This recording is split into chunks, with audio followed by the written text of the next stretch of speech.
আমাদের রক্ষাকর্তা যাদের বলা হয়, আমাদের রক্ষাকর্তা সামরিক বাহিনী যারা দিন রাত বর্ডারে থাকে, তারা আমাদের জন্য মা বাপ ছেলে পুলে সবাইকে ভুলে দিন রাত এক করে বর্ডারে বন্দুক নিয়ে দাঁড়িয়ে আছে। আমরা তাদের নামে জাস্ট আজকের দিনটা শুধু একদিন স্মরণ করি, বাকি দিন আমরা খেয়াল রাখি।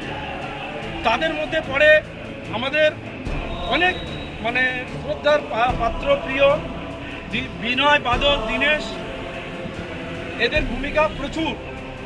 সঙ্গে নেতাজির নেতৃত্বে দিয়ে আমাদের এই দেশকে স্বাধীন করেছে।